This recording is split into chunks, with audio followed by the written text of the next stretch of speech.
Hey guys, welcome back to the Lou Perez podcast on the Lions of Liberty podcast network. I'm your host, Lou Perez, and today I'm very happy to be joined by Scot Pollard. He's a former NBA basketball player and a jack of many trades, whether it's reality TV, stand-up comedy, and one heck of a follow, I would say, on the old social media. So, Scot, thank you so much for joining me this morning. Thanks for having me on, Lou. I'm a big fan of your comedy, and so when you reached out, I was like, "Oh yeah, I want to do this." And I've never been interviewed by a conquistador before, so I'm very excited. Well, man, depending on how it goes, we'll see how much you have to give up, because I'm still conquering, that conquering spirit. I can Yeah, barter. I don't have any money, but I can barter with you, I guess. Yeah. I appreciate that. I'm always, I'm still at a point where anytime somebody says that they like my comedy, I'm like, how? How do you even know it? Where'd you find it and all that? Like, was there a particular video or something you came across or? I saw you do a George Carlin impression once, and obviously there's a little bit of a resemblance, but I mean, you actually do a really good job with that. But the James Bond free speech license to kill free speech was really funny, and I just started watching others. You put other stuff out there, so it's that. And I've got friends that are in the business because I kind of stalk them too. One of my closest friends is Chris Porter, and he had a Netflix special, and I didn't know about it. And a friend of mine here in Indiana was like, "Hey, this guy's from Kansas. You probably like him." And so we went to see him, and then like after I wanted to stay after and meet him, and he was just like, "You're Scot Pollard." And I was like, "Whoa!" Like he knew who I was. He was in school at Kansas just right after me. So I've met other comedians through him. I met some other people. He's got lots of famous friends, so I met lots of other people. But yeah, he let me went up for him one time. So yeah, you said stand-up comedian. I've done it. I'm not good at it. I've just done it. But yeah, that's like now we're going to be friends because whether or not you like it, I'm just going to keep stalking it. Well, I Welcome to the appreciate family. that. There we go. Usually that's how stalkers work, right? Whether you like it or not, they're like, no, yeah, thanks with the George Carlin stuff. I've been finding, especially when my hair has grown longer, people are like, "Oh man, you look like a young George Carlin." And what's funny is like a young George Carlin is still like 65 years old, and I'm like, man, could I get a little? If I looked for like a younger Carlin, then maybe that would be something there. Yeah, it's really cool, like the kind of the small world aspect, like the fact that here's like a guy that who is doing like a special, and then you guys are connected because from the same state and stuff. Dude, I'm sure having been like played in the NBA like that, you're probably known to like so many people that like your reach by just being and existing and playing in a league is probably just incredible. That what is that like? Yeah. Well, it is. There's a hell of a reach. When I got sick a couple years ago, I was quiet about it. I didn't go public about it until um, uh, January 2021 and or 2024. Um, and the reason I keep it quiet is because I think I was going to get better. But once I went public, then all of a sudden it was like, man, all these former teammates and coaches and so many people started reaching out. I was like, I could have probably used this support earlier emotionally because I was kind of fighting alone. Obviously, I have my family around me, and that's wonderful. But, um, and then my wife started a charity, and since then, like everybody just says yes. Like I go, hey, can you do this or donate that? And they're just like, yeah, of course.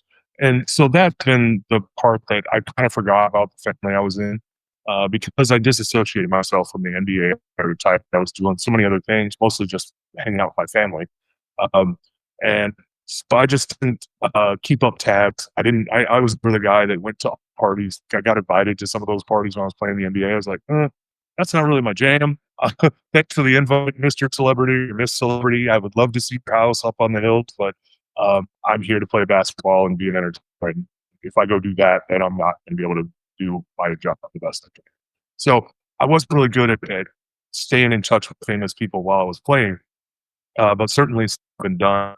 Again, I'm not great at keeping in touch, but when I do, reach out to people. It is nice because the NBA family is so small. There's only been like 5,000 NBA players ever, and I'm one of like 400 or so that's played over 10 years. So it's a pretty small family. And when we all teach each other, we all know each other. You know, like these old guys knew who I was when I was young. I was like, how do you know who I am? And it's just because of that. Now that I'm an old guy and I look at the young guys, I'm like, oh, that guy's been in the league 10 years. That's rare. I know his name. Okay, we're back from a technical fix. I'm here with Scott Pollard, and we were just about to talk about freak offs, I guess, and all the ones that Scott said, "No, man, I'm not. I'm here for one job. I'm not being paid to freak off with any of these celebrities. So let's keep it professional." So, Yeah, that I I don't know because I didn't go. right. But there was a lot of those parties that I was like, "Well, where is it?" And they're like, "Oh, it's at this dude's house. He's in this business or he's in that business." And there's one of them that I probably should have gone to because he's legit, and he still goes to all the games. Like he was just here in Indiana. Jimmy Goldstein. He's well known in the fashion world, and he's the guy. If you ever watch NBA games, he's at every game wearing very stylish, like almost like a cowboy hat, and he's got gray hair down to his shoulders, and he looks admittedly, he looks fairly odd, but he seems to be a great guy. Has a beautiful house up in the hills. I got invited to parties at his house a couple times, and I never went. But he tends to hang out with supermodels because he's huge in the fashion world. And if you follow him, you can look him up. He's very famous in the fashion world. Like he's always at Monaco, and he's always at the big fashion shows around the world. Um, and then he has parties at his house, and some of those ladies show up. And so he tends to be surrounded by beauty. But other than that, there was a whole lot of other parties I got invited to that I'm probably made the right call not going. Yeah. Well, I'm just uh, I'm trying to think like my experience. Like I've never been a professional athlete or in anything. The furthest I went, I played ice hockey in high school, and I quit my senior year. So that and it was ice hockey in Long Island. It wasn't like I was playing in Canada where like chicks are just throwing themselves at at players.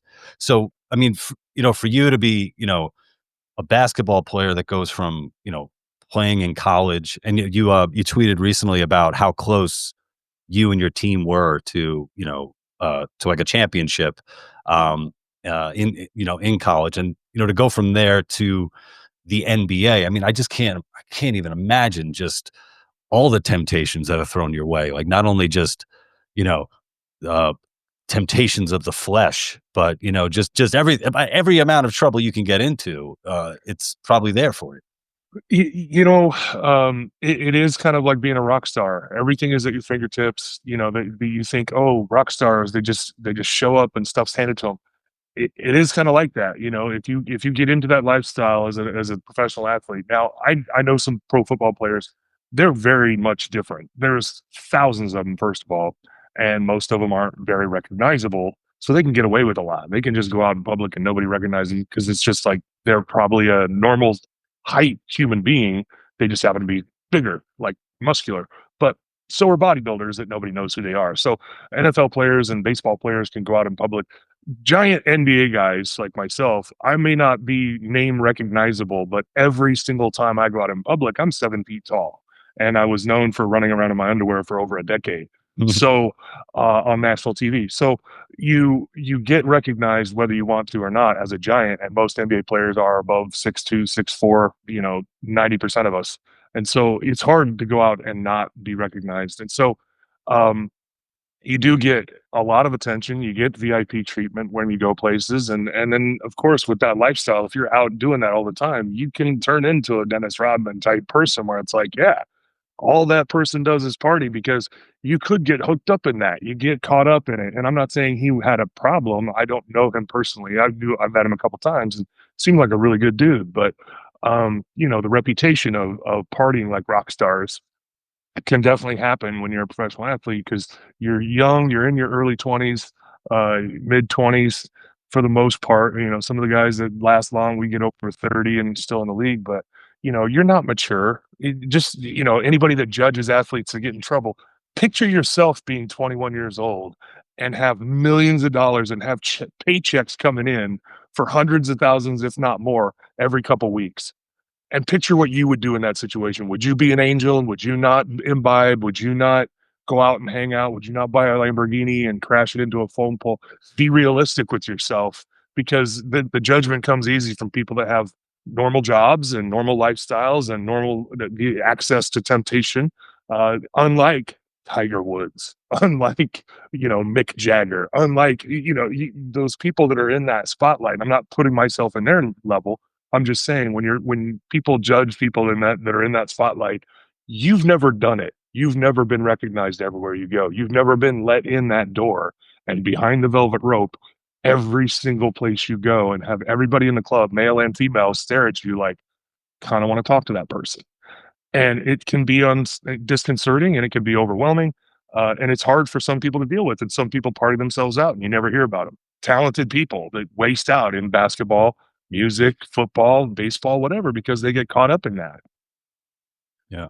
Well, and something you said too, and I didn't, I didn't realize it, but just, how compared to all the other sports, like how rare NBA players are. Like the numbers that you put up, like there's only been what you said, like 5,000 NBA players, 400 that have lasted 10 years.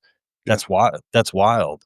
It's a ridiculous number. And when you factor in all the money they make, my pension should be about 45 billion a year. Yeah. Because there's only a few of us they're still taking care of. It's not like there's thousands of us. Like the NFL franchise, they make more money. There's just as many teams. They have way more fans. They have way more bigger TV contracts, but they have way more players to take care of. And like I said, I've known a few of them. I won't quote anybody directly, but I've heard that that third year is where they start getting benefits. And I've heard that it's like, unless you're really good, you're getting cut, because they do not want you to start getting benefits, because they're beat up for life. They're Yeah. damaged. They are absolutely destroyed physically and mentally, more so than any other sport. And so when you think about it from that term, you follow the money. And so football players, they have it tough. They have the worst union, and I, I'll stop on my soapbox because I don't want to tell somebody else's story. No, all good. Well, there's something too. You being 7 feet tall, obviously, you respond to the world differently than a guy who's 5'10" would respond to it. Like, you're always the tall dude, and uh, I, I find it interesting. It's sort of in the same in a similar way of like, you being that tall and an athlete, the way you move in the world and the way, your strength and your agility and all that stuff comes into play. And also, like, I guess, the mentality too, because you can't just be a 7 foot tall dude and be in the NBA. Like, there's a lot of other stuff that you had to go through and put yourself through to reach that level. And I think, like, mentally, there are a lot of people that you could gift them with the height, but they're not gonna be one of those 5,000. They're not gonna be one of those, 400, you know? Right. And population wise, world population, there aren't that many 7 footers, Yeah. but you can name a bunch of them. Is if you're in the game, bunch of guys that played high school basketball or college basketball, they're 7 feet tall that you've never heard of.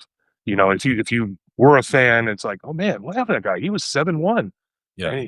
and he didn't make it in the NBA. So to your point, yeah, you're right. I have three brothers that are taller than me, for example. One of them Taller than you? 7'3". Yeah, two of them are 7 feet. One of them 7'3". I'm technically 6'11".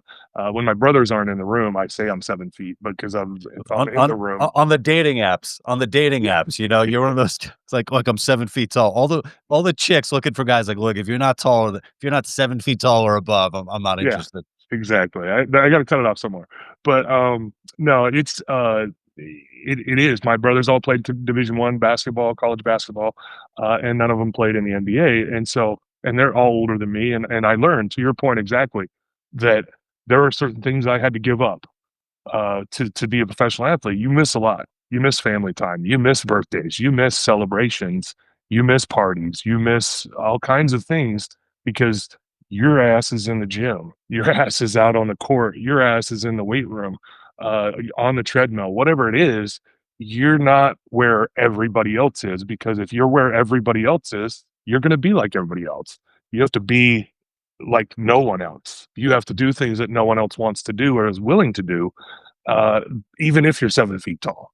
And so it is something that, I learned at a young age that it was not going to be easy. It's going to be hard. Doesn't matter how tall you are, how talented you are. There were a lot of guys that more talented and taller than me that didn't last as long as I did in the NBA, and that's just fact. It's part of it's luck, part of it's staying healthy, but also some of it, I would say most of it is hard work. Yeah. Yeah, and, my experience, and I think like uh, most people's experience with, professional sports is, as a bystander, as, either, a fan or somebody watching on TV or live in the arena. And, uh, with me, it's also like, and like others through, documentaries. So like the, 30 for 30s and there was the recent doc, I think it came out a couple of years ago about like the Bulls, and Mhm. like, about Jordan and stuff, and there was, like, a lot of this, kind of, I don't know, tr attempts to kinda get into the psyche of, like, a Michael Jordan and just how uber competitive he is, like, to the Mhm. point where, like, if you beat him in, like, tic-tac-toe, you he will then go back to the drawing board and just obsess upon that until he's able to beat you, in tic-tac-toe, um, and I think there's sort of like, a point where, uh, I would say, like, a normal human being cannot understand that mentality, and it's like, well, it takes that kind of mentality to get to, those levels. Like, I th there's a fighter, like, in the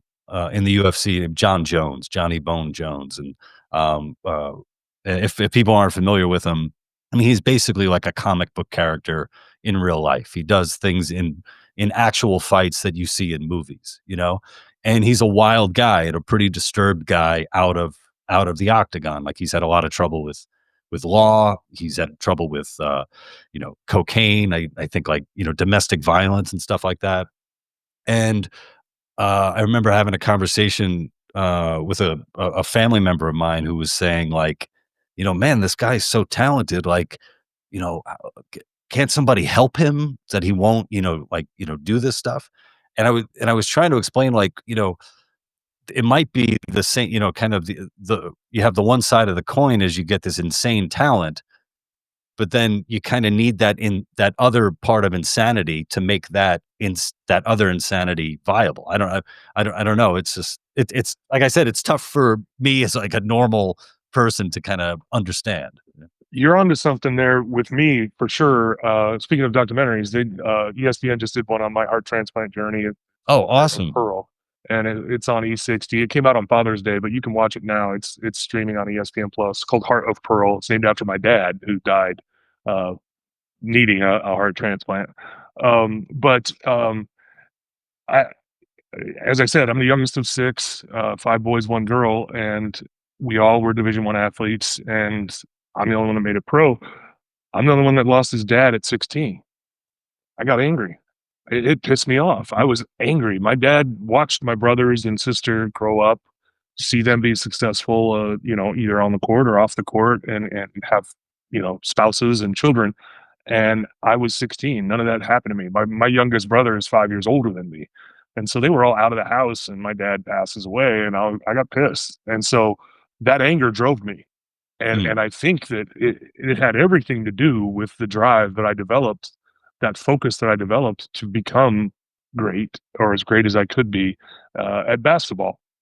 Had that not happened, I don't know that I would have had that anger inside of me and that drive.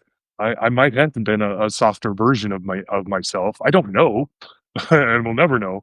But you think about what you were talking about with John Jones, like, okay, yeah, what if he goes to counseling and it softens him up and then he loses his edge and he can't fight anymore? He yeah. might be a better human being overall and might be a better person in his own head, but he may not be able to go out in the octagon and hurt people. So, it's like, at what level do you think, okay, we need to adjust the mindset of that professional athlete, the drive, because you don't, as cheesy as it sounds, you don't want to be Rocky Balboa and lose the eye of the tiger, man. You know, Right. like You got to have that drive. You got to have Apollo Creed in your ear going, no, no, no, no, no, that's not good enough. You've got to keep going. I know you're tired. Tired is for punks. Tired's for everybody else. You don't get to be tired. You got to have that voice, that anger, or that drive, or whatever it is that's inside of you, to make you be the guy that's going to do, or the girl that's going to do something that no one else wants to do. Yeah. Well, I'm really happy to hear about, the documentary, and it's Heart of Pearl, Pearl. Is that Pearl. My dad was like a PEA? boy named Sue. Yeah. Okay. Pearl in an oyster shell, and actually Yeah. that's my wife's charity's name is Pearls of Life, and it's pearlsoflife.org. And what the charity does, I'm just a volunteer spokesman. I'm not affiliated with it officially, but that helps me solicit better. Like on social media, there's rules with nonprofits. If you're on the board, you have to register on social media and all this kind of stuff. Well, as a volunteer spokesman, I can say whatever I want, wherever I want, and the charity doesn't get in trouble or have to pay taxes everywhere.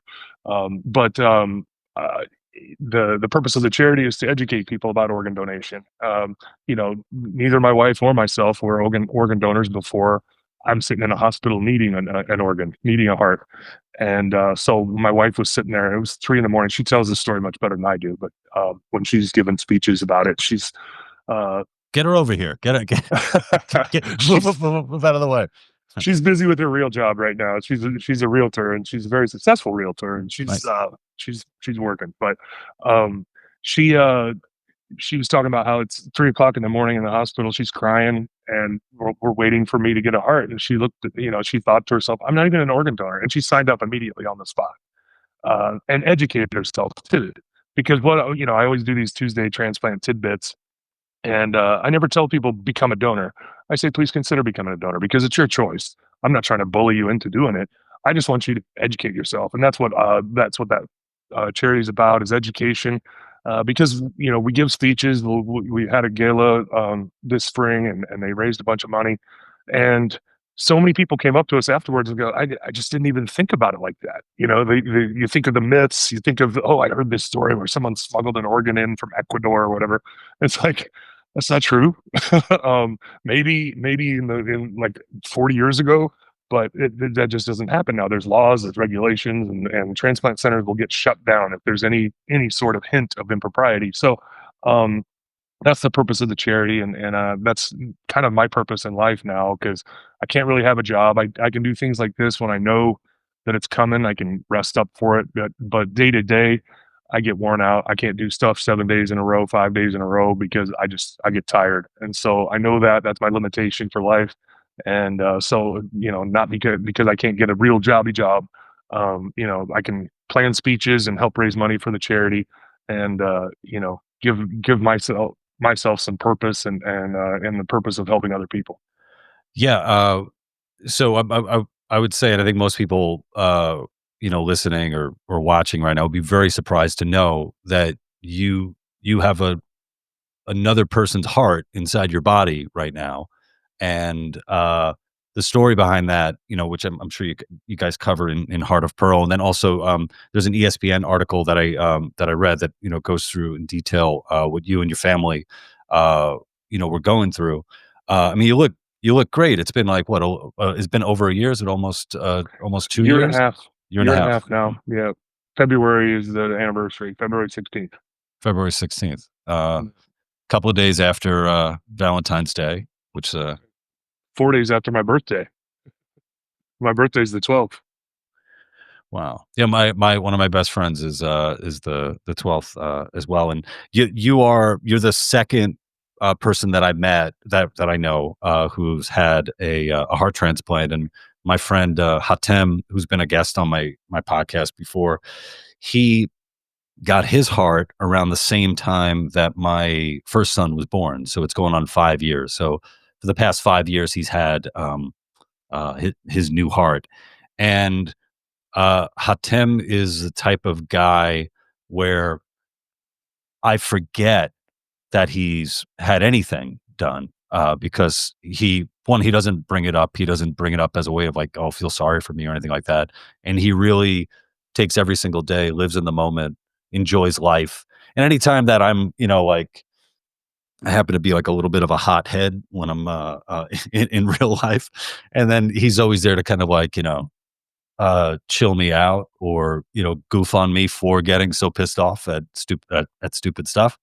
Um, and, you know, uh, I think one of the differences, between, uh, y your procedures is that, Hatem never found out, who the donor Mm. is, and you have an experience where you did find out who the man was, whose heart you have, and can you talk about that, a little bit? Yeah, so, we were allowed to write a letter to the donor family, and, but they counsel you. You get a ton of counseling when you go in for a transplant of any kind, but especially a heart transplant. Um, what hit me the most was guilt, Mm, survivor's guilt, because someone has to die. It's not like a kidney. You can get a living donor of a liver, a kidney, all kinds of stuff. And so, but a heart, someone's not going to be waking up from the donor surgery.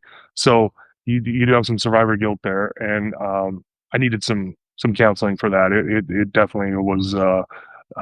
It hit me both before and after transplant because you just didn't know. But I wrote a letter, and they counsel you and say most people don't respond because again, donors of viable good organs aren't 98 years old. I mean, anybody can be a donor, and donors can be, skin donors, and people forget about that's your biggest organ.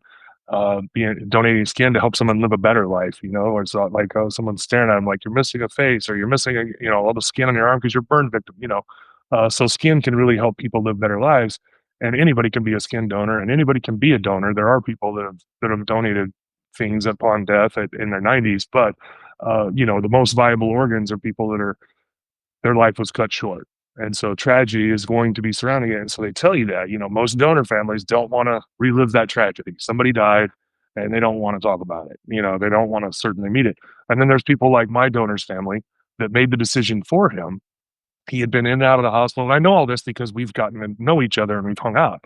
They're in Texas, and they he had been in and out of the hospital with lung issues. He was a former smoker, and he had pneumonia, and he just couldn't kick it. And the last time he was in there, he was unconscious. He was in the hospital before I was, and he was unconscious. And they said we don't know if he's a donor, but they were approached and they said, yeah, this is what he would have wanted to do. And Casey Angel, his last name really is Angel, if you can believe wow. that. And so, sorry, I'm a little choked up.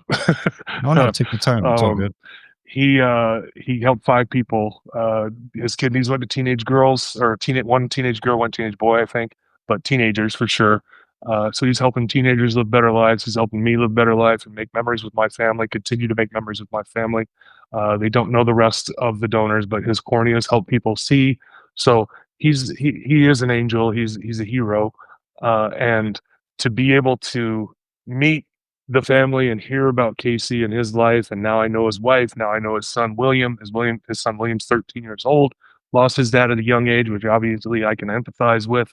And so uh, it's been incredible to get to know the story behind them and behind their decision making because they said, Casey wasn't going to make it. It was they had done everything they could do. He was in and out of the hospital. His lungs were done. There just was nothing left to do to help save his life, and they just said, why let it go to waste? And so they responded to my letter, which again, most people don't. Most people don't want that, but they were willing to respond, and they were happy to connect, and they've been great resources to, they've been doing interviews, and I told them right off the bat, I was like, hey, there's going to be a lot of media, and you guys don't have to. Not everybody is for this. It's not awesome, doing interviews and all that. It's not for everybody. And they said no, we're in, and they have been. They've been doing interviews. They're in that special, the Heart of Pearl special. The documentary was done being filmed, but they were like, hey, we'd like to meet up, and ESPN asked if they would allow us to film it, and they asked me if I would allow them to film it, and I said, hey, if the family's up for it. So ESPN got some footage of that as well. So they're in the documentary, and it's incredible to be able to know that. And Hotep and Hotep. Did I say it wrong? Hatem, Hotep. who's not a hotep, I'm but sorry. he's sorry. Hotep. Sorry. He doesn't have that, and I know other people that have had transplants that, a couple of them wrote the letters and they never got a response. And so that's normal. And I was fully expecting that, but I was just blessed that the family wanted to make that connection, and it's been really great because it helped me a lot with the survivor's guilt, knowing that he left behind a loving family, and that they're happy that I'm making memories of my family at least. Yeah. And, and in the article on ESPN, one of the things they talked about and, talk about having, like, getting an education into, what goes on with transplants. One of the things they talk about is that one of your, I guess, issues that you had is that you are such a big guy that, you know, no regular heart would do. And I think there was at one point where there was a heart that was available, but it was way too small for you. And then here comes, this guy who I don't think he was, 7 feet tall, but he had a big heart that was able to, fit, with your body, which is it's wild. Think about that. Yeah, well, and so when they started talking to me about transplant, I was like, "Oh no, I'm gonna die," because my dad died because in 1990 your donor had to be your size. That they told my dad, they said, "Look, we're not gonna get a heart for you. The donor has to be 6'9". My dad was 6'9", 380." They're like, Wow. "You're not getting a heart." So we knew that his diagnosis was a death sentence, and he lived about another 10 months and passed away. But so when they started talking to me about transplant, I thought, "Oh well, I'm done. I'm gonna die." Because they can't give me a heart big enough for me unless some tragic, NBA bus crash, you know, Oh which is shit. is Yeah. an awful morbid thing to say, but when you're in that position, you say awful morbid things. Or And you're so hoping for, if anything, it's the Harlem Globetrotters, let that bus or the, uh, not the NBA team, like maybe yeah, maybe an overseas team. yeah, or yeah, some like Latvian, Olympic team. So rude, but Yeah. yes, my mind went there, and but they said no, technology is better. Your donor doesn't have. We need a big heart, but your donor doesn't have to be your size. We've got better technology. We can measure the hearts inside, and Casey was not that big. He's a big dude, like big, but he had a huge heart, and he has a huge heart, and it's right here beating this 7 foot body. So it's working for me, and the technology is crazy. It's unbelievable, and on the one hand, it's a knowledge that I wish I never had. I didn't want to know this much about heart transplants, but here I am telling people how it is and educating other people about the hardest thing I've ever done. Yeah. And so, you have the story, the reality of your dad having, a heart disease and being, unable to get the transplant. And you come from a pretty, big family, as far as, your number of siblings. Uh, do they deal with the same, like, heart issues that you're dealing with? Yeah, so, the Wow. crazy thing is, like I said, I'm the youngest of 6, and, uh, 2 of them are in heart failure right now. One of my Oh god. brothers that's 7 feet, and, he's got a pacemaker defibrillator, and, I haven't talked to him in a little bit, but the last time I talked to him, he had been shocked recently, so he's going downhill a little bit, but let's see, I'm 50, so he's gotta be 56 or 57. But he's been in heart failure longer than I was. He was in heart failure before I was. It hit him about the same time it hit me at 46, 47. And it just didn't hit him as hard. It's weird. And my sister, same story. She's a year older than him, so she'd be 58, 59, and they both got it in at about 46, and that's about when I got it. So it's pretty obvious it's a genetic thing. I was in the best shape I would think of all of us, at 46 years old, and yet I went downhill so fast. It was 3 years, and a lot of procedures and a lot of drugs, and so the fact that they're hanging on with their original hearts is great, and that's the goal, is to keep your original heart, your original parts as long as possible, because transplant, as you well know from your friend, it doesn't fix it, it doesn't cure it. You're just trading one chronic condition for another. Now I take drugs every 12 hours that are trying to kill me. Uh, they Yeah. they keep my heart from rejecting, but they're also trying to kill my kidneys and my liver. And I've been in stage 3 kidney failure since transplant. It's stabilized, so it's not getting worse yet. But a lot of people that get heart transplants end up getting cancer of some sort because your immune system is gone. You end up getting kidney failure, liver failure, and a lot of people end up needing a transplant for one of those organs to continue their life. So I'm pushing all that off, and I'm hoping that's distant in the future, if ever. I'm hoping to never have to get another transplant.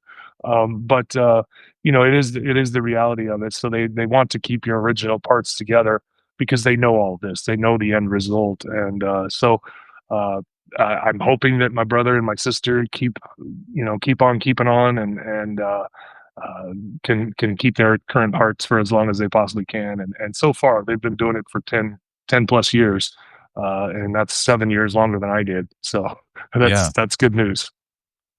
Wow. Yeah, I hung out with my friend Hatem a couple weeks back, and, the next day he was going to the dermatologist for a full, look over, a scanning of his body, and that's what he mentioned. He said, yeah, all the drugs that he's on, like, it basically kills his immune system, so he's susceptible to, like, cancer, skin cancer, and my friend is Egyptian, so it's like, you wouldn't think like someone like melanated skin would be, at risk of something like skin cancer, but yet, here we are, doing it. Yeah. Um, wow. Yeah. It's You only 486% higher chance of getting skin cancer. It's not that big of a deal. okay, good, good. It's I like, got let me call my bookie then. yeah, why even bother? Yeah, I just sit exactly. out, I suntan. I Yeah, go out and I just go out and suntan every day. yeah. So, obviously you're on a regimen of, all these different, drugs to help to make sure that your body isn't rejecting, the heart. Uh, what other changes have you had to make as far as like, diet, exercise? You said that you have to take some time to, you know, get up your strength to, to be able to do things. So what is that looking like now? I walk as much as I possibly can, and there's days where I stay inside because again I'm exhausted.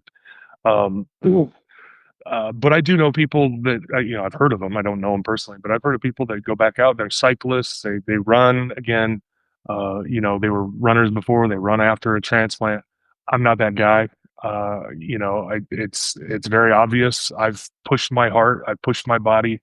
And post transplant, I've pushed it. I've rehabbed it, and I think that right now is a great for me lifestyle. If I can live this level for the rest of my life, I'll be very happy because I'm almost as active as I was before transplant. But yeah, your diet changes. You don't get to eat raw food. No more sushi, sashimi, Mm. clams, oysters, caviar, rich people food. Right. um, so there's that. Fruits and vegetables. I don't eat salads in public. I don't go to buffets. The risk of germs making me sick. Again, the biggest problem is vomiting, throwing up your anti-rejection meds. If I start throwing up my anti-rejection meds, I go into rejection. It's not like they can kind of fix it if it's stage 1 or 2, but if you go over stage 2 rejection, as they've told me, I'm in the hospital until I get another heart, and that's the last thing we want. And so I don't want to do that. So I'm extreme. I know I've met a lot of people that have had transplants. They're like, oh yeah, I eat sushi. It's no big deal. Some of them smoke weed, and THC directly does the opposite of what your anti-rejection drugs are supposed to do. It combats them. And so Wow. they said, do not smoke weed. I'm like, no, that's fine because I didn't like smoking weed anyway. But for some people, they're like, oh yeah, I smoke weed all the time. I'm like, wow, I'm not that guy. I'm not sitting out in the sun. I'm not eating raw food because I know how hard it was for me and how lucky I was to get a heart in the first place. I'm certainly not going to test it and live outside of those boundaries. As much as I love sashimi and caviar and rich people food, I'm not. I'm not going to take that risk because I just don't want it. I don't want to be in the hospital any more than I have to. So it's that. It's washing food and fruit and vegetables at the house. My wife does a great job. She loves cooking. I don't tell her, hey, you have to do this. She does it out. It's her joy. She's half Italian and half Thai. They're just Oh, food pushing sounds cultures. yeah. So yeah, it's her joy. She loves prepping food. She loves making food, and so it's just another step in preparation for her to wash food extra hard for me. Make sure it's cooked enough. No raw steaks. I do miss a rare steak, but I've figured out the temperature that it has to be. It's 145 degrees. As long as it's 145, I'm good. So the nicer restaurants can do that for you, but I don't go to like Outback and ask them to do it. I just go medium well. Yeah, yeah. Yeah, and, it's so it must be so, I don't know, strange because, like you're saying, like, you're as a professional athlete, I mean, you're, peak physical condition, and then, then you had your how long were you retired, for, before this happened? Oh, a long time. I retired in '08, and Oh, oh, wait, okay. I got surgery in 24. So yeah, I was retired for a long time, and it was funny because right after retirement, quick story. Yeah, yeah, go for I it. don't. I had always been kind of strong, but I wanted to look really strong, and Mhm. so I started lifting weights, and I got yoked. I got up to 325. I was ripped. My playing weight was 265 to 275. I went to 325, and I was just ripped. And I went into my cardiologist, and he goes, "Lose the weight."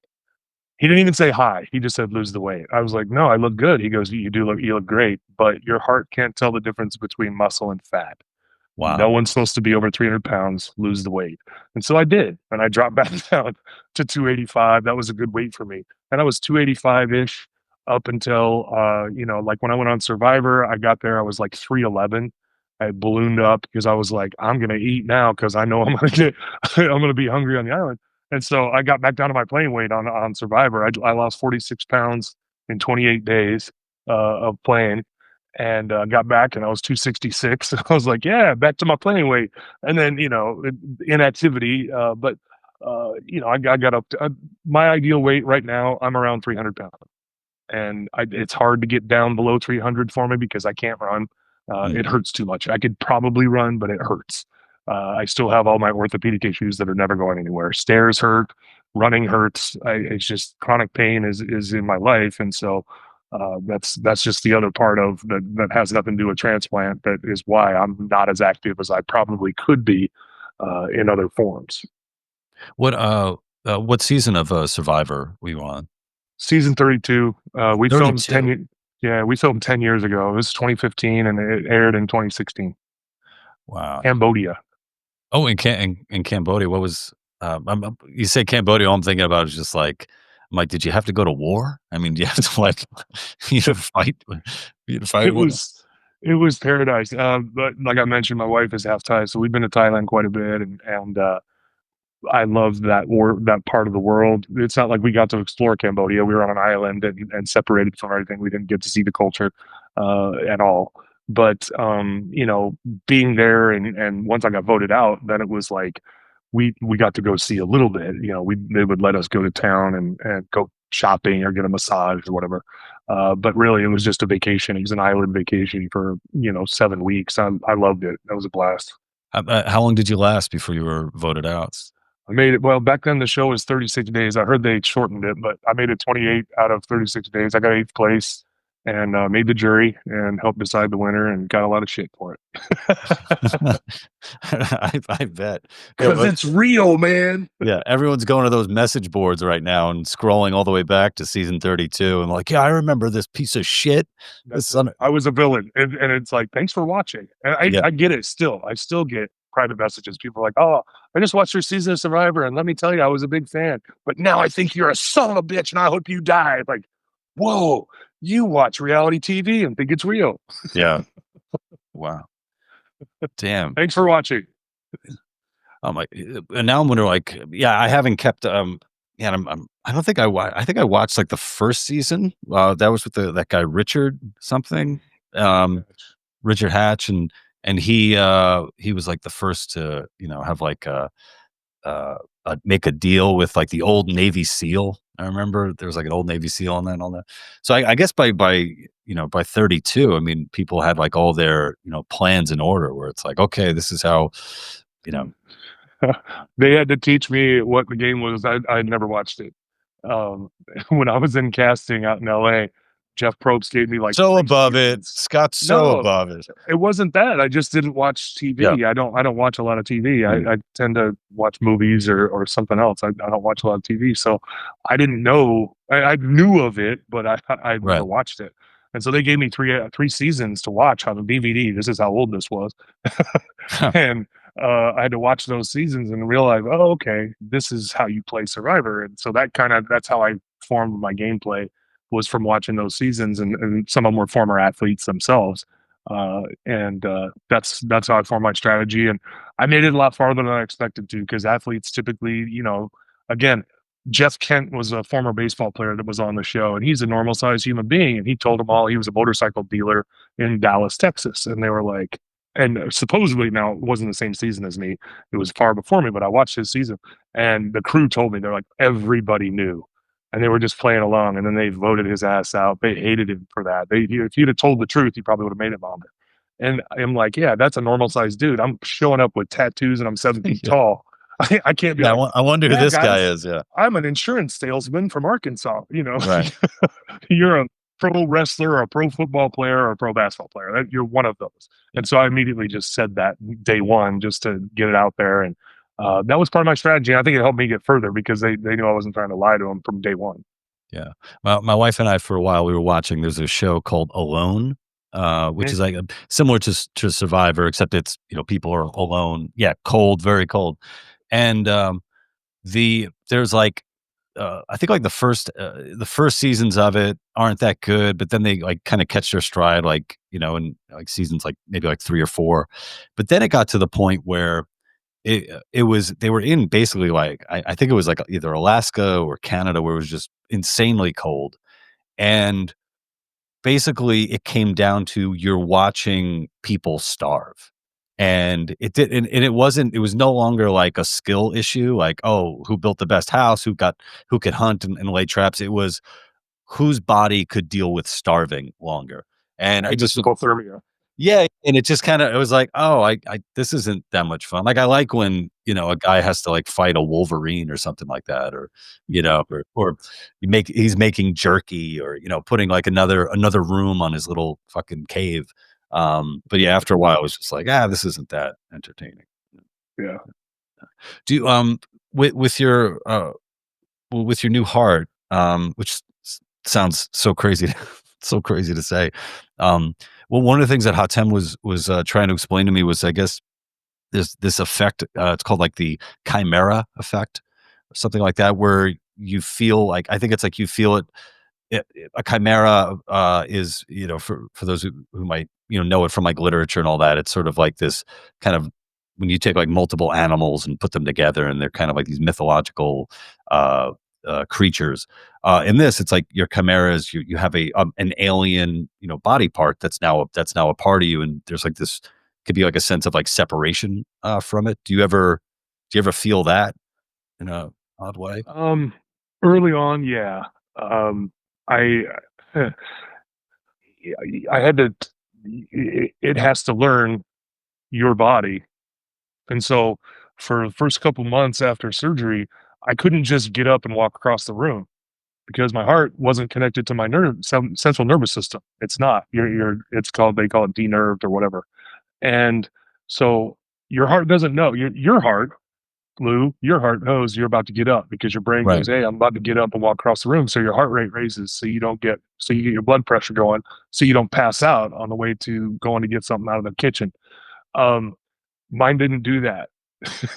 It was Wow. like, "Hey, you're just laying here," and I get up and try to walk, and it's like, "Oh, I'm laying here." The heart's not beating faster, or raising the blood pressure. So, um, I don't know if it's re-nerved or connected, but I don't have to worry about that anymore. And that has been the biggest thing to me that's been shocking, because I can just get up and walk across the room, and I don't have to think about it. Now, I don't cool off anymore. I don't sweat like I used to. That sucks. When it's really hot, it's hard to cool off. Oh, Your wow. body, because you're just your brain isn't connected to it, and so that part isn't doing it. And also, when I get cold, I'm just cold. There's nothing I can do. I wear sweats all winter time. I'm in Indiana, and it's cold. I'll be in the house wearing sweats, socks, and a, and a hoodie, and it's the heat set on 70. It's just, Yeah. once I'm cold, I'm cold. There's nothing I can do about it. Um, but yeah, I don't feel like it's a strange thing in my chest anymore after the healing process, and after now, it feels so normal. Uh, I don't think about it, but yeah, those first few months, it's like someone else's heart is keeping me alive. This is really weird. Yeah, and it's like, I wonder if like, you're like, is my wife cheating on me because I have another man's heart I mean, inside?" we we've had that conversation about where the blood that's going to certain Right. places of my body is coming from, and does that make me gay? Yeah, yeah, right, right. um, but no, we make jokes because I'm alive, and that's the best part. It's we're able to joke about little silly things like that. But I got a pacemaker that keeps his heart beating because it won't beat on its own.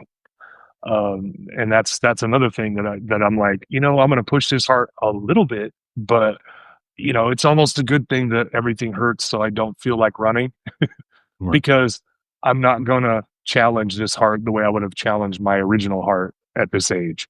Mhm. I want to keep this one beating. I'm not gonna go out there and try to start running or cycling or doing anything to get this heart rate up in the 140s because when I go get my device checked, they turn down my pacemaker and the heart stops. So that's another reality that's unique to me. That's unique to my donor heart. That's just how it just didn't wake up when they transplanted it. So I've got a pacemaker keeping this heart beating, and I'm just happy it's working. Yeah. It's it's incredible. I mean, the technological advancement that you describe, that, you're able to have the procedure that you had is great. And, I'm thinking about, like, kind of like the biohackers out there who, were trying to, live 150 years or whatever, and they're taking all these supplements and et cetera. And, like they're, some of them, to an insane degree, are very hyper aware of their body. Like, there's that one guy with the name Bryan Johnson who, like, measures his boners, keeps track of those, but he also has like a son who's like a 19-year-old who he That's the takes guy his they did the plasma. Netflix special, right? I haven't seen the special, but, yeah, I'm sure they've done a show on this Yeah. guy. He He was like a tech billionaire or millionaire, and he just spends all his money on supplements trying to live forever. Yeah, yeah, Yeah, I and saw it. he uses his son as basically a blood bag, and he also and that's not, like, the weirdest part. The weirdest part is he also measures his son's boners for some reason. So, yeah, which I just imagine, like, that awkward talk where he's like, "Hey, son, I noticed you haven't been getting boners like you used to." And it's like, "Yeah, dad, maybe if you stop measuring them, I would actually be able to get hard." But it's But like, you yeah, no, no, go ahead, sorry. no, that guy, I watched it, and it was funny because the doctors are sitting there saying about all the supplements he takes, and they're like, "He takes so many that it really doesn't matter the data that he collects from it because we can't identify which one is doing what." Yeah. It's I can't remember the term they use for it, but he's just like, it's a blanket of drugs that he's taking and supplements, one of which I take. Oh, wow. It's called rapamycin, and it's an anti-rejection drug that I switched onto after about 10 months post-surgery, because, it's a newer drug, and they don't give it to everybody immediately because some people have horrible reactions to it. Well, he takes that, and it actually there's a lot of people around the world that take this drug off prescription because it has been shown in mice and lab rats and stuff to reverse the effects of aging. So that's why he takes it. But there are side effects. It gives you stomach issues, and so I don't know why anybody would voluntarily take it. I don't think it's worth it, especially if you're in your 40s. But yeah, that's his mindset. But yeah, I take that drug and I love it. I think it's been really good. I don't think I'm looking younger than than I ever was. Uh, but I feel a lot better from that drug compared to the one that I was on, which is called Cellcept. That stuff was I was near a bathroom a lot with that one. Oh, wow. Yeah. Yeah, So well, yeah. this one gives you less stomach issues. Yeah, with that guy Bryan Johnson, you look at him and he looks really weird. He's a really odd looking guy. His Like skin Data almost, from Star Trek: The Next yeah, Generation. that's what his skin looks like. Yeah, and someone, a number of people have pointed this out before, but they're like, you look at this guy who's, I think he's in his 40s. I'm 43. He might be like a year or two older than me, not much. And, as an example, people point to, like, Anthony Kiedis, the lead singer of Red Hot Chili Peppers, who was a heroin addict for, like, 30 years. and he's like 60 something and he looks fantastic. And it's like, okay, if you're, I guess if you're, if you have the means to live as a rock and roll heroin addict for 30 years and then get your shit together, that might be the better way to go than, drinking your Well, son's blood. yeah, look at Ozzy Osbourne and Hulk Hogan. There you Yeah. go. Say your prayers, eat your vitamins, lift weights, and you die at 71. Do drugs your whole life, live to be 76. Yeah. My God. Mm. That's not a good example. Yeah.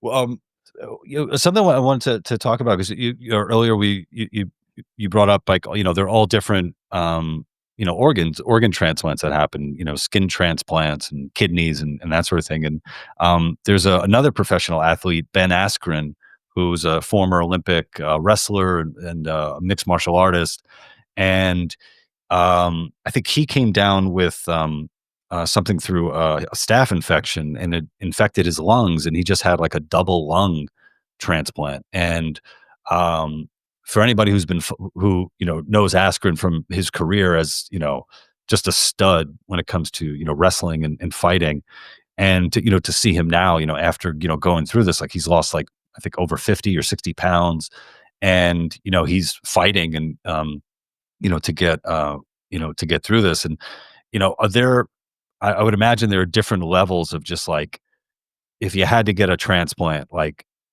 you'd obviously everyone, hey, let me get a skin transplant, like great. If I had to choose, uh the heart versus like the lung transplant, is there like or how would you quantify like, oh, which one would you rather get, or which is worse? Well, I've met two now lung transplant recipients, and one of them got one, and within 2 years was running 5Ks Wow. and just doing great. And then after 2 years, his body rejected or whatever, something went wrong, and he went back to the hospital again, and they checked his lungs and they said, okay, there's a problem here. We're only going to give you one lung this time. So now he has one of his transplanted lungs that's not working very well, and then another lung that's what he lives on. And so now he's like, he coughs a lot. He has a lot of phlegm in his throat, and he's happy to be here. But he's like, yeah, man, I was running 5Ks, and all of a sudden after 2 years, my body just said no. And he was doing it all. He was healthy. There's another one who's a little older, and he sounds great, looks great. He's only a year post, and he's cycling. He's about 65, 68 years old, I think, and he's a cyclist. Now, I wouldn't do what he's doing with his skincare Oh yeah. because he wears the little cyclist uniform, and his arms are just dark, and he's got sores on his arms. I'm like, you do you, bro. Yeah. But he seems to be doing well. But again, he's a year and a half out. From what I've learned about heart transplants versus lung transplants is we've just been doing heart transplants longer. So they have a far better outcome statistically. The lung transplant is relatively new and also a lot harder to get lungs because people tend to damage their lungs more readily than their heart. A young person might have a great heart, kidneys, and liver if they get in a car accident or whatever, but they've been vaping for 4 years and their Mm. lungs are glue, and so they can't use them. And that's just a fact. I'm not trying to judge anybody, but that's just what I've heard, and that's a fact. And so what I've heard is, yeah, you don't really want to need a lung transplant. It's not awesome. And is there I know people have been, trying to like grow organs in a lab, like, with stem cells and that sort of thing. Is that any further along? Like, could we possibly see like, Scott, like they take your DNA, grow you like a whole closet full of hearts and be like, okay, you pick which one you want. We're closer to pigs. They actually have done pig kidney transplants. They're breeding pigs that are very close genetically to humans, and the point is to not have to take as many or any anti-rejection drugs after the fact. Mm, So, for example, children that need a transplant under a certain age, doesn't matter what blood type their donor is, But adults, it absolutely matters. You'll reject no matter what. So you have to, like, I had to have O negative, I think is my blood type. I can't, why can I not remember that? Um, but yeah, so like adults, it matters. So pigs, they're breeding these pigs specifically. They're genetically altering the pigs, and my doctors, when I went into heart failure, they're like, we just need you to make it 5 to 10 more years with this heart, because within that amount of time, there will be enough pig hearts out there and transplants that have happened that you'll get a pig heart and that'll work for you no problem, because these pigs are 400 or 500 pounds. So that is probably, if I ever need another transplant, No, that's probably my next that's one. that's awesome to hear, but also, it's kind of like backhanded compliment. It's like, "Yo, yeah, we got a 500-pound pig here for you, Scott. Don't worry, Yeah. man." Yeah. Um, And then, of course, they're fighting all kinds of groups of ethics, oh, you can't do this. These pigs didn't deserve to live this life, blah, blah, blah. It's like, well, they wouldn't exist if it weren't for this.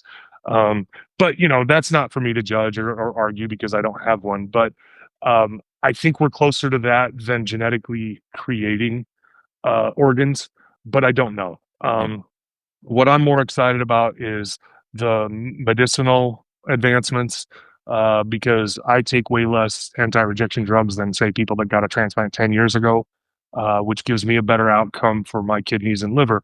And the advancements that come, they're looking at drugs already that they flood the system of a recipient right after transplant with these anti-rejection drugs, and it actually kind of fools your body into believing that that organ is yours, and then you mm, never have to take anti-rejection drugs again. That would be incredible, because that gives you a much better outcome. You're not going to be continually challenging your kidneys and liver with these anti-rejection drugs that are so hard on your body. But, then it goes back into the, well, are they really going to make things cheaper? right. Probably not. There's a lot more money in taking care of people as opposed to curing people. So, then there's that part of it too we could get into. Well, then you have the sushi lobby that's like, "Hey, come on, all these people aren't able to eat sushi now. Well, let's begin." But Scott, I really appreciate you coming on and talking to me. And once again, the documentary is Heart of Pearl, that everyone needs to check out. And then Yeah. pearlsoflife.org is the charity. And yeah, like I said before, Scott is a hell of a follow. And if you could support, the work that he's doing, please do. And yeah, and I know you'll keep us all up to date on everything that's going on in your life and your activism and all that too. I will, and I'll know. You don't even have to tell me when you're coming to Indiana, because if you're coming to Indiana, I'll find out about it, and I'll stalk you, and I'll be at your show. Well, and I'll be able to pick you out. I mean, you're going to be the one 7 foot dude, 7 foot dude there.